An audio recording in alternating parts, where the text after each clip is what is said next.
Today, we're diving into a really big idea for South Asia. We're talking about a project that was meant to bring together almost 2 billion people for peace and prosperity. But, after decades of promise, it feels like the whole thing is just stuck. We're talking about Saarc, and we're going to figure out why its dream seems to have stalled. All right, so here's our game plan for this explainer. First, we'll look at the original vision. What was the big idea? Then, we'll meet the countries involved and check out Saarc's goals and what it actually pulled off.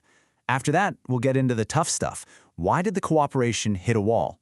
And finally, we'll ask the big question, what's next?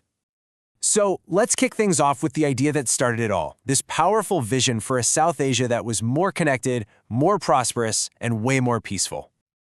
So, what is Saarc exactly?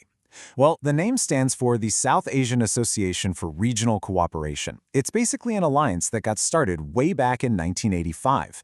And its mission, it was huge. Get all these neighboring countries to work together on, well, pretty much everything, from boosting their economies to making sure the region stays peaceful. And this right here, this is Saarc's official motto, deeper integration for peace and prosperity.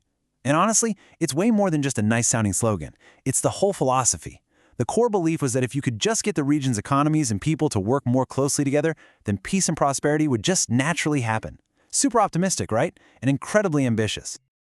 So, which countries actually signed up for this massive project? Who decided to chase this dream together? Let's take a look. In total, you've got 8 member nations, and they cover this huge, incredibly diverse part of the world. The founding members were Bangladesh, Bhutan, India, the Maldives, Nepal, Pakistan, and Sri Lanka. And then, a bit later in 2007, Afghanistan came on board too. Okay, so you've got the team assembled, but what was the actual plan? What were the big goals they were aiming for? And, more importantly, did they actually get anything done? The goals were, massive. Everything from improving people's quality of life to speeding up economic growth and making the region more self-reliant. But look at that one right there, promoting regional peace and friendship. That was supposed to be the bedrock, the foundation for everything else. And this really gets to the heart and soul of Saarc. It was built to be a platform for talking, a neutral space where leaders from countries that had, some very tense political histories could actually sit down and focus on what they had in common, instead of what divided them. And look, this wasn't just a bunch of talk. Saarc did lead to some real tangible things. Probably the biggest achievement was creating SAFTA, the South Asian Free Trade Area. This was a huge step towards that goal of deeper integration, designed to make it easier and cheaper to trade across the whole region.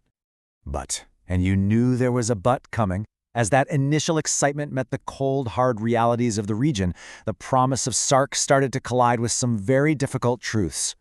Which brings us to the central mystery of this whole thing. If the goals were so great for everyone involved, and if they were actually making some progress, then why did the big meetings, the summits where all the leaders get together, why did they just stop? This slide just cuts right to the chase. The ultimate goal, peace and friendship, ran smack into its single greatest challenge, the deep, long-standing political tension between its 2 biggest members, India and Pakistan. This one issue, built on decades of conflict and distrust, has just poisoned the well of cooperation again and again. But it wasn't the only problem, not by a long shot. Saarc had other issues baked into its system. For one, making decisions is painfully slow because every single member has to agree. That means one no vote can bring the whole thing to a screeching halt. Then you have huge economic differences between members, and now other regional groups like BIMSTEC are popping up, which some feel are just more effective. This one number really says it all. 2016.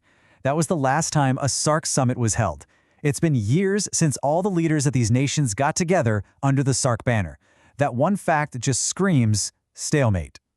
So where does all this leave us? Let's jump into our final section and try to figure out what the future could possibly hold for an organization that's basically been put on ice.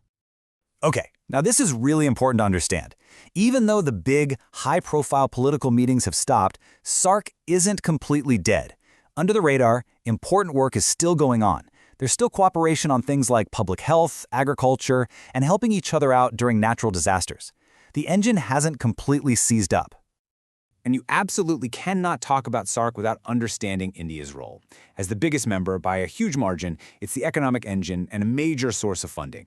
India has often used Saarc to push for things like better trade and transport links and to build its own influence. For sure, its engagement is the key to any kind of comeback. So even with all the political paralysis, the idea of Saarc is still alive. It's still this powerful symbol of what South Asia could be, a future that's all about growing together, not being divided. That dream itself, well, it hasn't really died. And all of that leaves us with this final massive question. Can these deep political problems ever be solved enough to get this project moving again? Is real unity in South Asia still on the table? Or will Saarc just stay a beautiful dream that's permanently on hold? That's the question the entire region is trying to answer right now.